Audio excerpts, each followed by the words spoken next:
Vlog başla koyaraydı Yusuf. Tak. Vlog adı ne mi?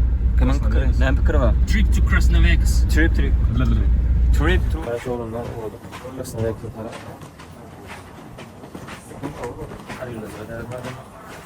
Wah, ey, bir-birden dälýäňne jemini. Wah, ey, taýyn men çürmedim ýeňimi. Alym barda öz elimi. Inni çykarmadyr demini. Ýigrenip gözüme kemimi. Ýigrenip gözüme kemimi. Assalamu alaikum. Rubrika Avaza deyin zalma. YouTube bolsa akşam kança. Ýöne pakaya. Yusuf'tan stoy kızımdan yardım da ben motor yandım. Şunu bir tut verir. Tamam. Hava da mı Yusuf? Hava. Ne mi diyeceksin? Kırsamada olduk. Bunlar bilen topuna geldik. Katayıcı aldık.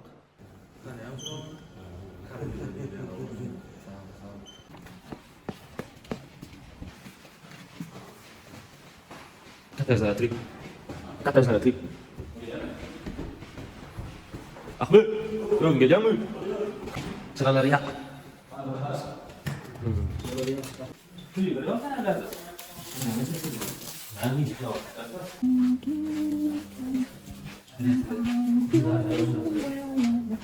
Niye de var kaç gün? Ne sana? Konferansını söylemeni bana diyor koyma. Aferin bana.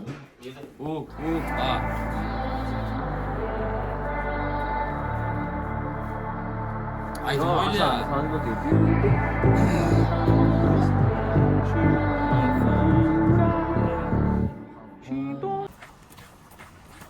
Yo.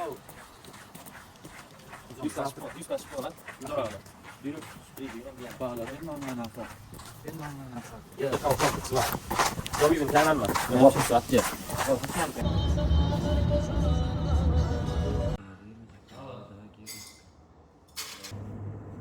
Drama. Coffee. Personal music. Das war schon mal. Ayıktım şey etmedi. That's it.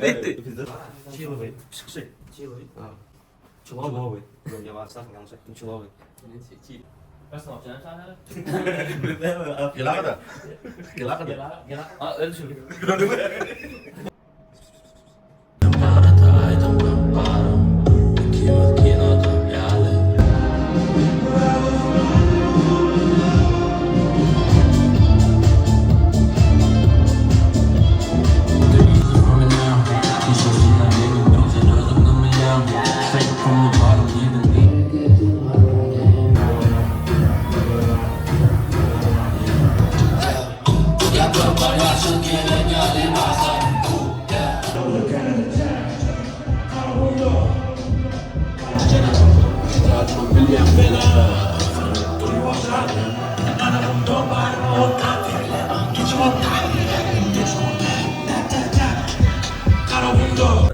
Adamlar da banko geldik. Ne var diye tılmır kovzaydılar. Öyle sımıracağız. Umidum da yapacağız. Yukarı kalıptır. Kulak kaçık. Adamlar yatta saklansın izin şunu yani. Sen görmeyen adamlar aparatına mı görün? Menden sonra okuyalı onu koyuyorsun, oňurdum, okydum ne görürdüm, sirde yoktu keşyeni ýokça oňurdum. Ben şu denliden umut değil İki pasımın ne kodun nasıl? Yanımda umut var, umut da kasın. Baby forgive to me. Hello Verne. Diyemmi değil mi? Tam şu uverini. Sigaranın kapağı, gelimle sapak. Merepe yenek görsem yetsem. Yine ister sapak. Kardan kartan bak çekelim. Oğlunun yarısı ho ho. Piranım yarısı go go. Umut var diye Kes dolaştı semaları beyin. Bu gece falan tek armanı keyif. Yaşamamın gözümle.